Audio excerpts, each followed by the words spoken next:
And there we go. Good morning. Good morning. This is July 1st of 2014. My name is Pauline Graivier, and I am interviewing Dr. Paul and Judy Tobolowsky from Dallas, Texas, and they are an amazing couple who actually, Paul is particularly interesting because of his upbringing in Dallas, which is a little unusual, and then, of course, for having a second career. So I would like to begin by asking Paul how his family got to Texas, because you have an extensive family. Would you tell us about that? Right. We keep hearing news stories about it all the time, but my grandfather as a teenager, maybe about age 14 or so, left Poland, driven out by pogroms, and he apparently had a brother in North Texas, and he came to be with his brother in North Texas, and from those two, I'm told the family was fertile and multiplied and spread out around North Texas, and we find them in the strangest places now. They found their way to lots of small towns into Dallas, where the main bulk of Tobolowskys live. For instance, some of the small towns, would you Hubbard, know? Texas, Wichita Falls, Texas, where else? You have relatives that you don't know in those areas. There's Just small towns. Yes. There's That's a okay. famous baseball player named Tris Speaker of the ancient days of baseball, whose best friend was a Tobolowsky in some little town in Texas. So Interesting. And was it always dry goods, or what kind of businesses?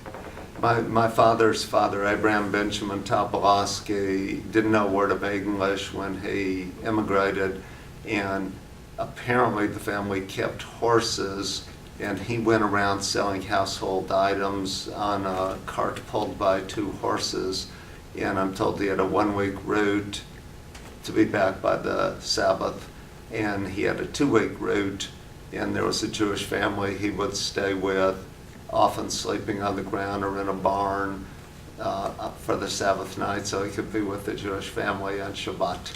What a wonderful story.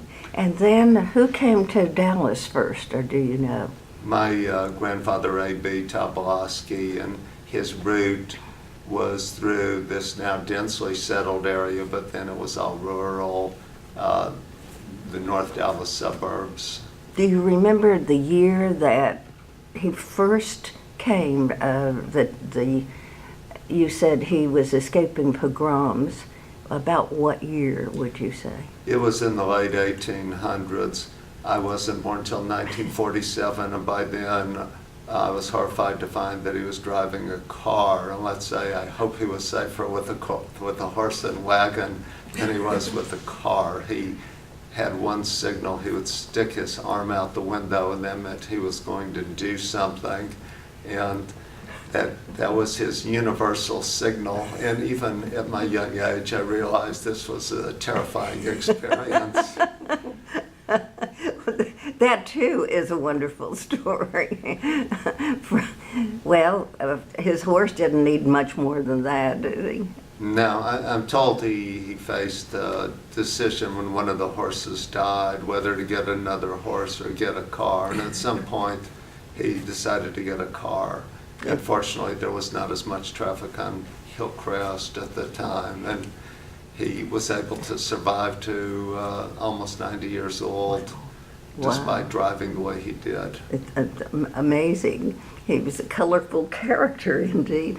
You mentioned Hillcrest, which is in the north part of Dallas, but where did you grow up? We grew up in Oak Cliff, our family did. I'd mentioned Tiferet Israel. The cornerstone of Tiferet Israel is to my grandfather from his children, but my father, Dave Tobolowsky, who's been interviewed, Dave was born April 15th, 1922, and Dave was a pediatrician, and he had started a pediatrics practice in Oak Cliff. The baseball team, the minor league baseball team, was in Oak Cliff. and the zoo was in Oak Cliff so that the kids would have an activity. And so he started his practice in Oak Cliff, and then when the rest of the Dallas Jewish population moved to North Dallas, he faced the decision of whether to give up on his practice and start from scratch in North Dallas or to stay where he was and to keep his practice. And he decided it was too hard to start a medical practice from scratch again. So he elected to stay in Oak Cliff. And so I turned out to be the only Jewish person in a Kimball High School class of over 800. We graduated in 1965.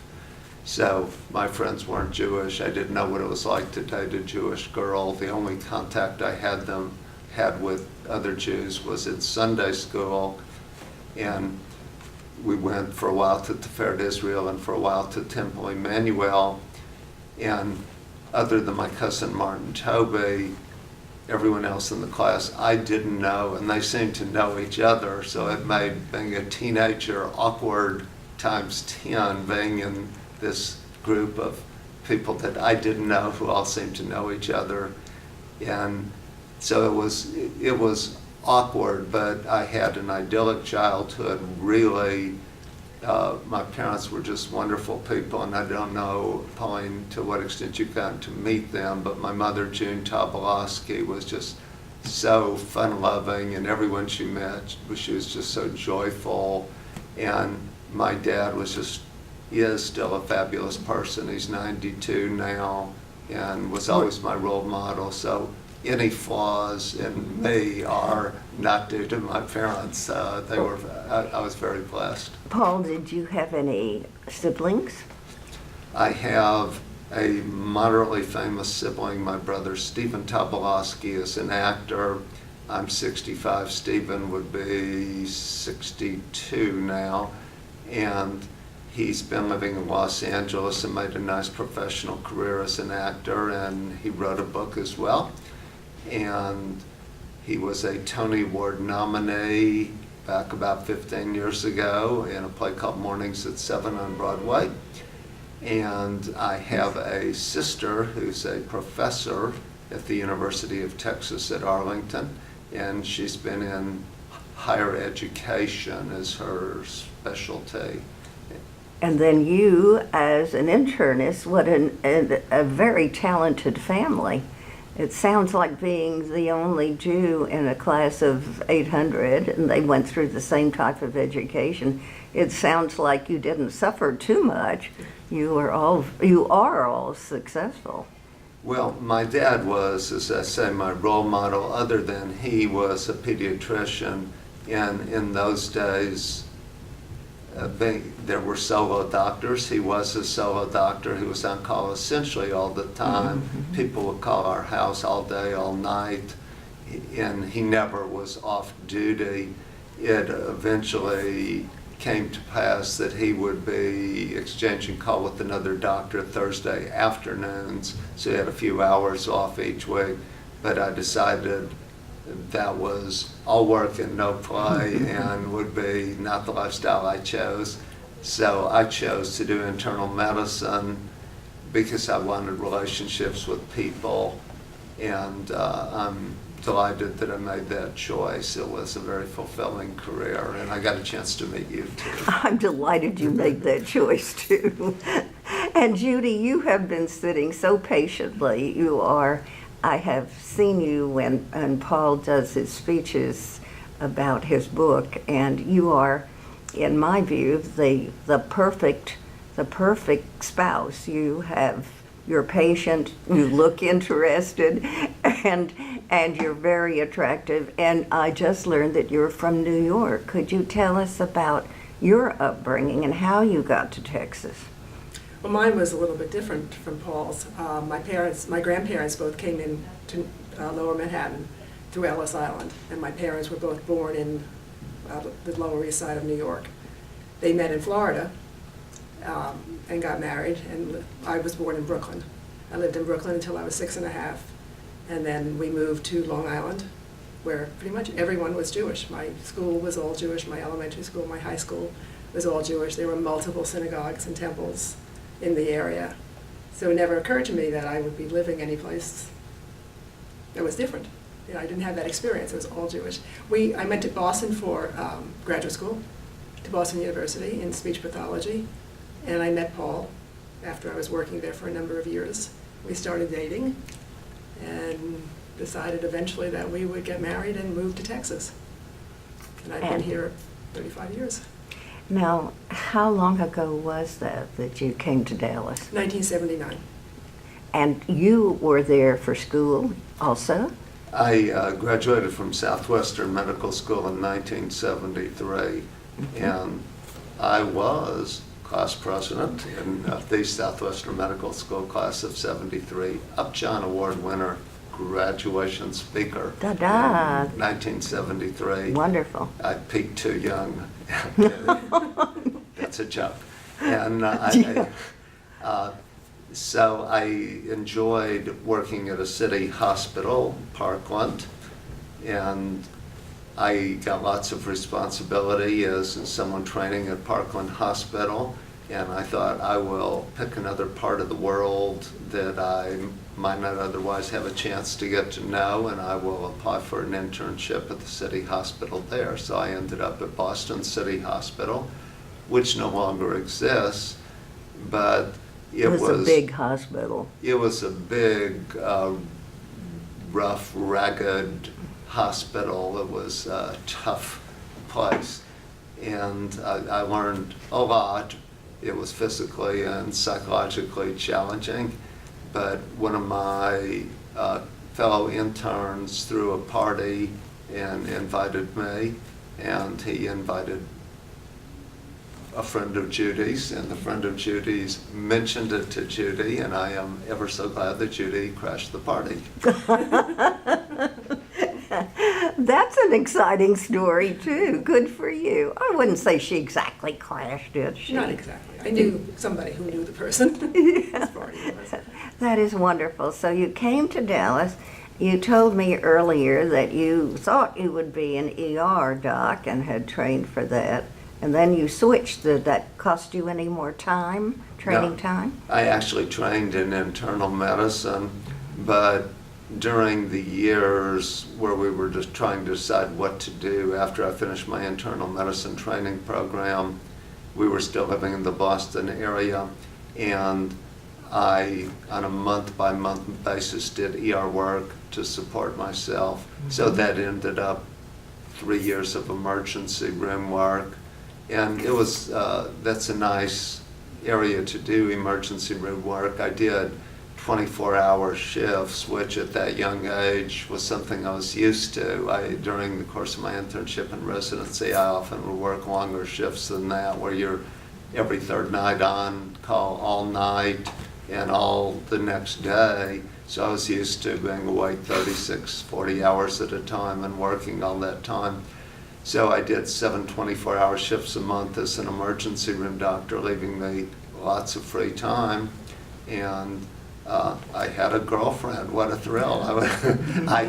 After missing a decade, I finally met a nice Jewish girl in my late 20s. I was 29 when we met, and Judy was 28. And we've had lots of fun since then. I agree with you that she was an ideal friend to go through life with. Indeed. Well, now, tell us, you have children. Yes. And how many? 3 children. 3. I just wanted to tell you, it was a kind of a difficult decision to move to Dallas. Mm-hmm. I had a job in Boston that I loved. I had Speech pathologist. Speech pathology. I worked in the Wellesley Public Schools, and I loved the job, and I had a lot of friends that I was very close to in Boston. My mother was sick at the time, and she died just before we got married, making it a little bit easier to leave. My father was still there. But we moved here, and then in 1982 we had a daughter, Deborah. And in 1985, we had twin sons, Mark and Andrew. Well, that must have been exciting for the entire Tobolowsky family and yours. And I'm an only child, so it was very different for me, but they had wonderful grandparents who helped us in every way possible. Isn't that wonderful? That's exciting. Were they fraternal or identical? Fraternal. Fraternals. And those wonderful grandparents were my parents, June and Dave. Unfortunately, Judy's mother, as she mentioned, had died. We actually got married twice, once unofficially when we realized that Judy's mother wasn't going to live long enough to make it to our scheduled wedding. So their rabbi was kind enough to go through the ceremony with us, but he pointed out that it didn't count as an official service, but we celebrate that ceremony as well as our real wedding date, our official wedding date. And then when we moved back here, my parents had been stranded when my brother and sister also left to pursue their careers. So my parents were delighted to have family back in town. There's a big extended Tobolowsky family too, but There's somewhat in the... there's a big extended Absolutely. Tobolowsky family. Yes. And so my parents always had that, but once we moved back to town and they had grandchildren, they made superb grandparents. Isn't that, you're so fortunate, aren't you? I am. Now, were there any special challenges? What, moving back to Dallas, was it, and coming into the Jewish part of Dallas, in North Dallas, was there any particular advantage or disadvantage to that, would you say? Because you didn't know a lot of people. Right. But I was aware that there was that hole in my life that I wanted to fill. And the Jewish Community Center, I heard, had a basketball league. And I'm the typical Jewish basketball player in that I have like a 1-inch vertical leap, but I like winning a lot more than I like losing. And I was very competitive at sports. I'm not competitive at other aspects of life, but I had a wonderful time playing basketball and tennis at the Jewish Community Center leagues and met lots of friends, many of which became my patients, many of which became our ongoing friends. And so the JCC was a great place for us to finally hook up with a lot of people in the Dallas Jewish community. Well, that is certainly a wonderful tribute to sports, of course, and the JCC. So, And our children started Mother's Day out here and went to preschool all the way through kindergarten. All of our children did that. Here at the That's- JCC. so they're used to it, and they come over. Or does anybody live in Dallas? No, none of them live in Dallas at the moment. Oh, so are you grandparents too? No, one of our sons is getting married in a year. And we hope eventually to have grandchildren, but not at this point. One hopes, but that does not always happen. And did anybody follow you into medicine, Paul? No, we have 2 lawyers amongst our 3 children. We have my daughter and one of my sons are lawyers in the Washington, D.C. area, and our other son went into religious studies. He's a PhD student at Brown in Providence, Rhode Island, and he's finished all of it but the dissertation part. He should have that done within a year, so then he'll be job hunting in Yes, religious what type of studies. work would he do? He knows a lot about history of the ancient Mideast and a lot about ancient religions. He'd like to be a professor, that's his goal, to be a professor at a university. So stay in academics. Yes. Right. That's the world he likes. Good for him. He's been to Israel, of course, Yes. many times. Does he speak Hebrew fluently, or? No, he can read biblical Hebrew. Okay. He doesn't know too much modern Hebrew. There is a difference. There is a difference. There is. Well, I am making an assumption that when you were young, Judy, that you did not have, do you have siblings, incidentally? No. Okay, so you did say that you were an only child. When you were in school, I am assuming, since almost everybody was Jewish, that you didn't have any anti-Semitic cracks or comments to deal with. No, I wasn't aware of that at all. Okay, and school let out on Rosh Hashanah and Yom Kippur. Yes, yes. Fascinating, isn't it? Our And children Paul- had a different experience. Pardon? Our children had a slightly different experience. Really? Yeah. Okay. Can you tell us about that? Well, we moved to North Dallas, just behind Medical City, and there were some Jewish families in the neighborhood. But when our children started first grade, when our daughter started first grade, she was one of 4 Jewish kids in the class. And it was there that at some point in her early elementary grades, she was asked if she believed in Jesus, and was told that if she didn't believe in Jesus, she would go to hell. And I had never encountered anything like that. And there were a number of other slightly not so nice things said. Not really anti-Semitism as such, but almost an unawareness of the things that could be said that would be not taken well. When she heard that and she answered, we're certainly proud of her for not just saying, yes, I do, and the easy way out. Were there any other repercussions? Did the kids isolate her or anything? No. The only I think they were very proud of their Jewishness. Having gone to the JCC, they had a strong sense of being Jewish, and they did go to Sunday school at Temple Emmanuel. The only other thing that happened in elementary school through high school, actually, is when for the Jewish holidays, of course, they would take off, and I'd have to write a note. And teachers didn't. Some teachers understood and were very accepting of it. Others were not as accepting of it. So if there was a test being taken that day, they'd have to make it up very, very soon afterwards. There were no excused. It was an excused absence, but I had to ask every year for it. And when I grew up in Dallas, I was not really bothered by the fact that every day would begin with a blessing over the loudspeaker, which was usually a Christian prayer at Kimball High School in Oak Cliff.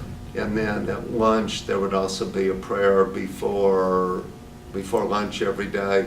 And again, it just slid off me. I didn't pay attention to it or feel threatened by it. I just thought that's the way the world works, or at least that's the way the neighborhood works. And no one ever said anything to the one Jew in the class. No one ever made an anti-Semitic comment. Everybody was friendly, and so I had no complaints. My father's generation was different, where he went to the medical school, Southwestern Medical School, Parkland Hospital training program, and they only had a couple of Jewish slots, and one of which he got. And so he knew what it was like to feel prejudiced, and I never felt prejudice against me. Were you as athletic in high school as you were when you came back as a young doctor? Well, I played sports every day, but you may have not noticed, Pauline, but I'm actually really scrawny, and those high school football players are 250 pounds, and I decided being hit by a 250-pound person didn't really figure into my long-term picture of what I wanted in life. So I would play football with my buddies, or basketball, or tennis, or baseball, depending upon the season. What about the basketball? That's where you seem to excel as an adult. I probably am best at tennis because it's not violent and no one knocks me around. and so I still love playing sports, but I have quit anything that requires keeping score. So if I play tennis with someone, we just hit the ball around. I was, as I mentioned, very competitive about sports in my younger years, and that changed from being a feeling I loved to a feeling that I did not love. And I got to where I had trouble watching sports and participating in sports that required keeping score. So I still like, if someone will throw a baseball with me after this interview, I would love it, but that's probably not going to happen. That's, I think, a very adult view. And tennis is a great sport. Oh, what's your life like now? Now, I know that you went and had a successful practice. I certainly know that from experience. And then you retired. Now, tell us about that. Well, you know my secret. During my years working as a doctor, I had a revelation, and it started when I was a child learning Bible stories in Sunday school, and I thought, why do all those biblical miracles not happen to me? Why do seas not part for me like they did in the Bible? And my hope, even as an adolescent, was that at some time in my life I would have one of those biblical scale miracles happen in my own life to me. And the miracle of choice I selected was the burning bush story. I wanted one of those burning bushes that's not consumed by fire. And those are hard to come by, it would seem. But I came to realize, and I should have realized it decades before I did, that all of us are burning and not consumed by the fire. We literally are metabolically burning and not consumed by the fire. So it turned out that the miracle that I had been seeking my whole life was me. And I discovered this when I was about 40 years old or so. So I hoped at some time in my life that I would retire and have time to explore this and write about how amazing, how miraculous we are without realizing it, without realizing that our ordinary selves are so amazing. I want to come back to that for just, can we put a bookmark in that? Bookmark in Right that. there. Because I want to go to Judy at this time. He comes in, he's about 40 years old or a little older, and he comes in with this revelation and he starts talking to you about it. And how are you really feeling inside about this? Well, he always wrote. Before we were married, he wrote songs. And after he wrote a poem for our wedding. He always wrote. He was always writing parts of chapters that he hoped ultimately would be a book. And I read all versions of it. Did you understand what he was saying? Did Mostly. you buy into it? I don't have a really strong science background, so I learned a lot of science over the years. I heard it enough times, read it enough times that I began to understand it. You are miraculous. You are the perfect listener. You listen to Paul as though you've never, ever heard it before. And it's wonderful because everybody in the audience looks at you and there you are, just attentive and nodding. And then you act as his booking agent, as his bookkeeper. Somewhat.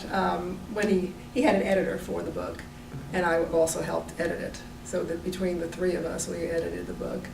And I kind of consider myself his groupie. So I go to all the talks, and they're always a little different, so I always enjoy listening to how he changes it. And I learn a little more each time. He does his own bookings for the most part, but I keep track of the small monetary aspect of it. Yeah, Pay well, the taxes, things like that. It's wonderful because she truly is your partner, and that's a very exciting thing to see. It is exciting. I'm very proud of it. We went to a lecture 20 years ago on Jewish marriages, and I forget the Hebrew terms, but there are different kinds of Jewish marriages, and one of the kind is where the other person is the other part of yourself. It said that there's some marriages that are wonderful marriages, but the people are very different and they're always having to make trade-offs, and that you're the luckiest of all if what you find is the other aspect of yourself and your spouse. And I felt we were blessed with having that kind of marriage, and I can't think of me without thinking of Judy.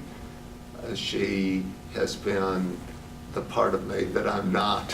And I just can't believe my good luck, especially as I say, I wasn't exposed to Jewish girls for most of my life, for most of my dating life. And to find Judy was I can't imagine my good luck. I still can't believe it.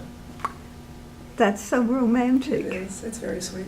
It really is. And I don't know how old you were when you got married, but it's pretty obvious that you reciprocate those feelings too. Yes. I was 30 when we got married. We've been married 35 years, and they've been wonderful. The dedication my little book there, Stardust Dancing, A Seeker's Guide to the Miraculous. And one reason that I wrote the book was to be able to write these words in the acknowledgement, in addition to taking the cover photo of the author. Judith Tobolowsky contributed to the book in many other ways. She co-edited, compiled the endnotes and bibliography, assisted with word selection, and provided much-needed wisdom and support. The freedom of self-publishing this book allows me to admit that I love Judith Tobolowsky and always will. And so I wrote a whole book, partly expressing myself, but it gave me the opportunity to give thanks. I have been so blessed in this life to have a marriage, to have a life mate like Judy. I think anybody who's watching this video will have some tears in their eyes hearing that. That's truly a love story. It's wonderful. And we've been very blessed with our children too. We have 3 wonderful children. Now, one is getting married. One is getting married. And what do they do? Well, we already told you that 2 of them are lawyers. Oh, 2 are, that's right. I'm sorry, 2 are the lawyers. And then, did anybody follow you? No. Nobody followed you? No. 2 lawyers, and the one who's getting married is the one who's getting a PhD. And that's right, you did tell me, I'm sorry. That's all right. Judy, have you ever done any of your pathology, your speech pathology work? I worked for 10 years in Massachusetts before we got married. And when I came here, I worked for a year, and then I retired for 20 years while we had children. And then I went back part-time, I guess it's about 14 years ago now. So I work part-time, I still do. And you're still part-time? That's terrific. What's the part of it that you like the most? I like working with kids. I like being able to help them, and it's always different. Every child, of course, every person is different. And when you see have some success, it's very gratifying. It's not instantaneous success, though. No, it's long-term sometimes, and you have to adjust your goals accordingly so that you see little changes and little goals. But I really enjoy the challenge of it. I enjoy trying to figure out how to help. Good for you to still keep your hand in, because you don't want to lose all of those years of training and experience. Right. Well, I did retire for 20 years, but I used to keep track of all of our children's words when they were very young. Had a list Well, of words. that's a wonderful compromise, I would say, between professionalism and then moving into a professional side of raising children. Yes. And then going back And I kept again. my license, so I was able to go back. That's very, sounds like a good way to do it to me. I was very lucky that I could do it.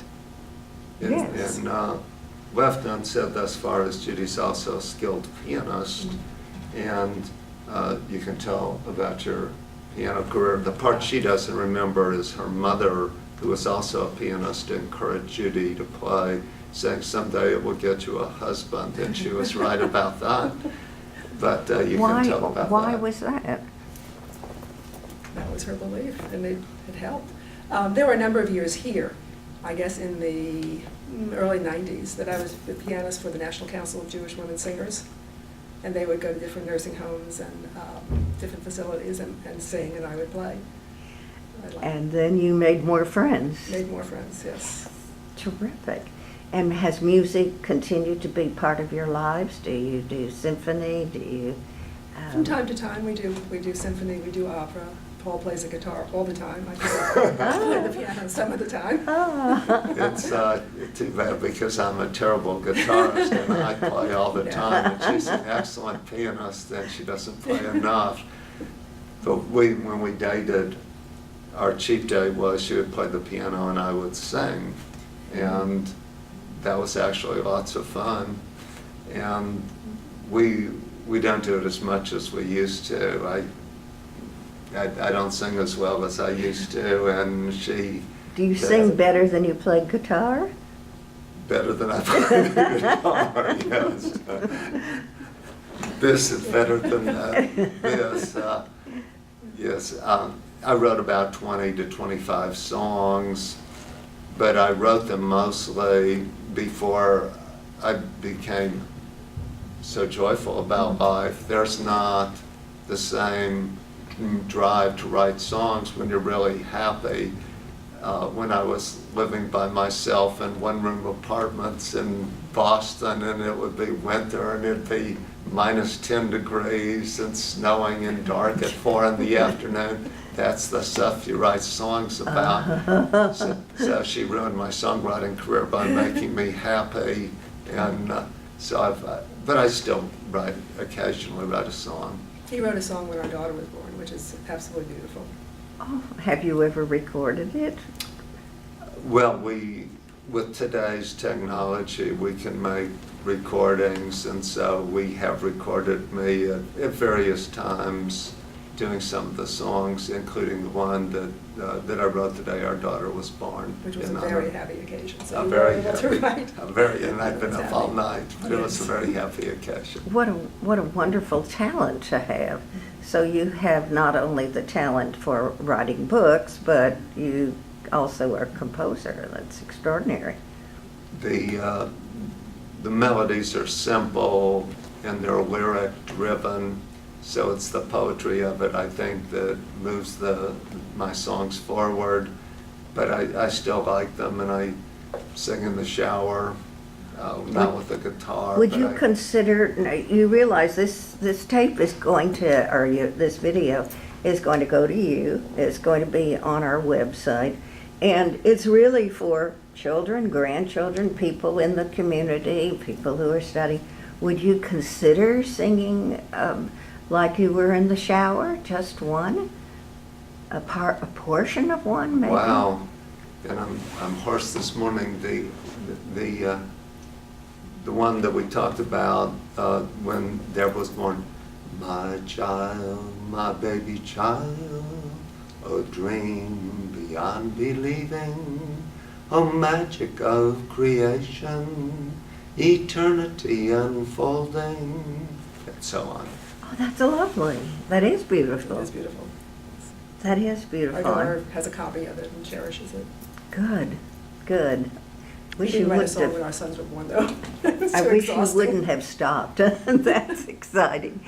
Now let me focus in on Paul and get Paul to talk more about his book, because it's obvious that he didn't have to retire. He retired because he wanted to write this book. So tell us about that, would you? Well, partly I retired because I wanted to write the book, Pauline, but partly I retired because doctoring was changing. I think you were aware of this. I had started as a solo physician, and I could set up my own schedule, and I would take 2 hours off in the middle of the day so that if I didn't have hospital work, I could go home, have lunch, play with the children. If I knew a patient was going to take a long time, I could give them a long time. And then I found myself in this more corporatized setting where people would be given 15-minute appointments, and I had no control of that. And it was not, I still really enjoyed the people part of it, and it became difficult for me. The daughter would take time off from work and bring the 85-year-old mother into the office, and they'd have a list of 15 problems, and they'd have a 15-minute appointment. So the way normally I would have given that person an hour if I had control of my schedule. So as it was, the way I practiced was basically becoming obsolete, not in a scientific sense obsolete, but it just didn't work out that I could spend as much time with each patient as I felt I needed to. Simply wasn't satisfying for you. I would work right through lunch to catch up from how far I'd be getting more and more behind as the morning would go on. I couldn't tell someone, let's take the top 2 problems off your list today and make another appointment. So the time had come where it was really right for me to retire. And so the book gave me a project to look forward to. And as I say, once I had my breakthrough that ordinary life was miraculous, then all I had to do was explore ordinary life. And it turned my ordinary life into just a playground I started looking at all the things that I used to walk past and thinking what was going on. I could look at a tree now, or I could look at grass and think about what's really going on. And that grass, people have measured the roots, that a little tuft of grass would have hundreds of miles of root structure that's going on out of sight underground. But I mostly thought about people and how amazing we all are. And I had discovered that as a doctor. And so as a doctor, the way I practiced was I realized that this person that I was dealing with was miraculous. And I thought, well, I'm miraculous too. So I would try with the miraculous, the sense of the miraculous within me, to engage the miraculous within my patient. And then I realized it doesn't have to be a doctor-patient relationship. It can be any human interaction. So I started thinking of all the people that I know, all the conversations that I have and interactions that I have in terms of how miraculous this is that we're able to share the world together and speak and understand each other. And I still just look at my life as a miracle in a world of miracles. And I am delighted people such as yourself have been nice enough to offer me the chance to tell people how amazing they are. I like your title of your book. Tell us about how that came to pass. Stardust dancing refers to the fact that all the atoms that are now us were once floating around the galaxy. So we literally are made of stardust. In fact, the entire Earth is these atoms that were floating in the galaxy are gathered together to form the Earth. So all the atoms of Earth were once floating around the galaxy. So you could either think of the planet itself as stardust dancing in the way that some of these atoms of the planet bunch together and form living things. You can likewise think of yourself and everyone else you know as stardust dancing. That stardust, atoms from space, can become people like us who have the opportunity to appreciate what an amazing thing it is to be alive. Do many people get it? Are they just sort of stunned to hear someone who's so confident, so content? Well, you're not, I wouldn't, content is sort of a bland word, but who is thoroughly enjoying his life and who has written about something that should be something that we all know, but it's not. And have you found that people can easily accept it, or what is the reaction that most people have? I think almost all the talks have been great fun. I think there's a different degree of understanding in any group, but for some people it's just the right talk and just the right book. And so I have had people buy 15 copies and give them as gifts. And there will be other people, good friends of mine, saying that they really didn't understand parts of it. So I think actually Judy and the editor were selected for that role because they were not science people, they were smart people. And I wanted them to make sure that it was fun for someone who didn't understand science. And as you say, I'm just talking about ordinary life. But if you think about what your eyes do, what your ears do, what your heart does, it's also seemingly impossible, so improbable, all these things that are everyday parts of what we do that we so easily take for granted. So I find in pretty much every talk there will be somebody there for whom it's just the right talk. And I really have not had to work at booking in the sense that someone who goes to one talk will invite me to give a similar talk at another place. Mm-hmm. So at least to this point it's been self-sustaining, and I hope that continues. I certainly hope so too. Is there a thought of a follow-up book or a new book? Not really. I get asked that, but I think I keep writing the same, the same thing. Once you realize I feel like the book was written through me, Pauline. I feel like it's not as if Paul Tobolowsky sat down and had these ideas.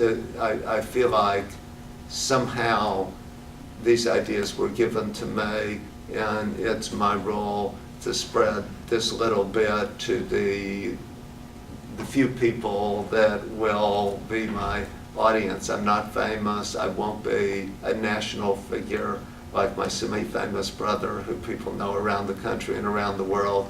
So all my talks have been in the Dallas area to this point.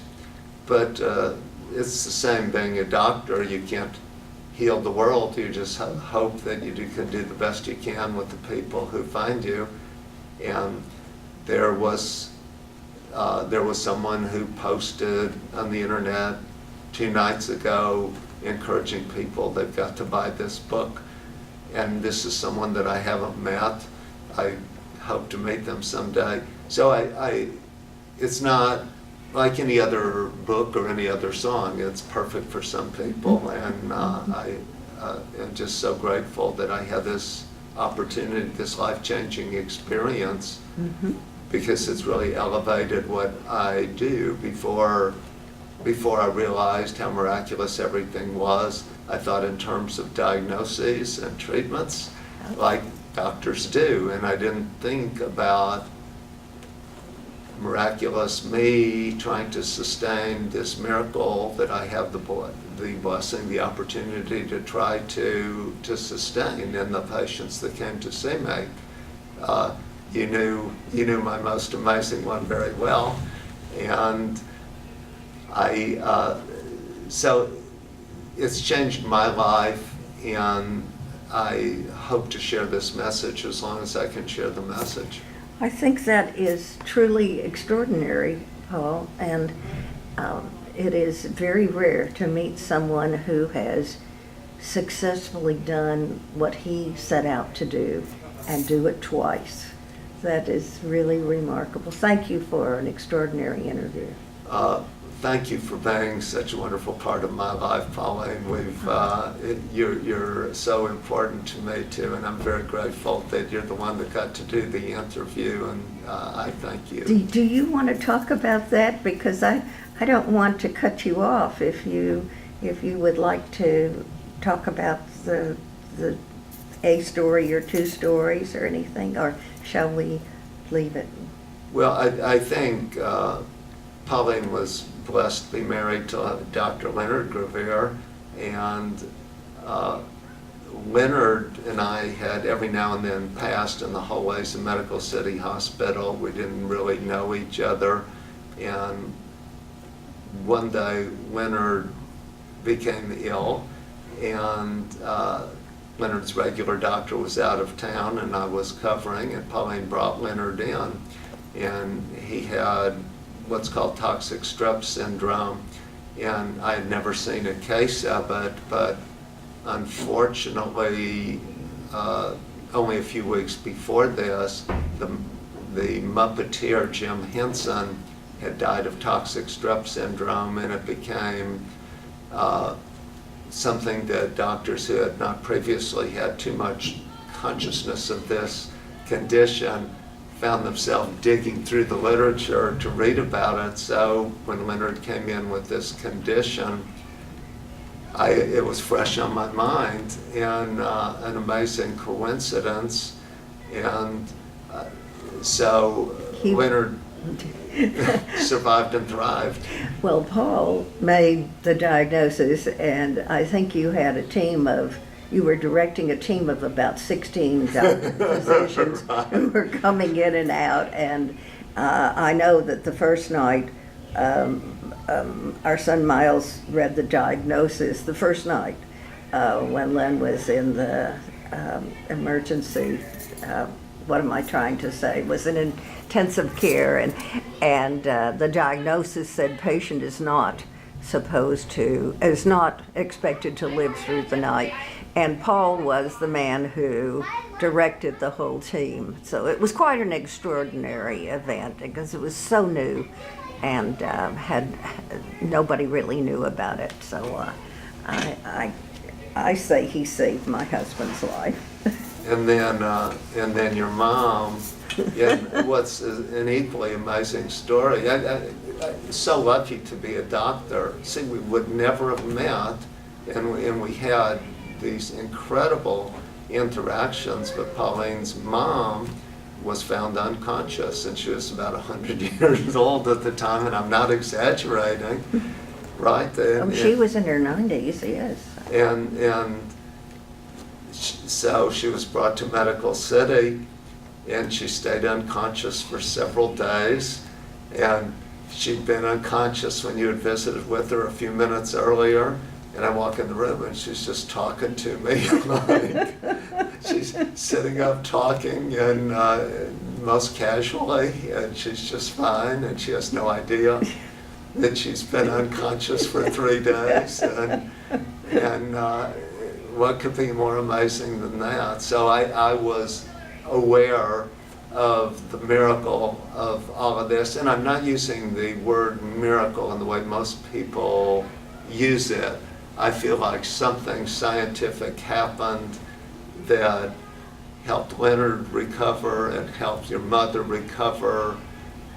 But I think, I don't claim to know anything about the cause of causes and through what means the cause of causes works, but for a while I was a doctor through which whatever cause of causes worked to try to sustain people's physical lives, and then I became an author through which that cause of causes helped me spread the word to the extent that I can, that we're all so amazing, and our opportunity to live in this amazing world is not something we should take for granted.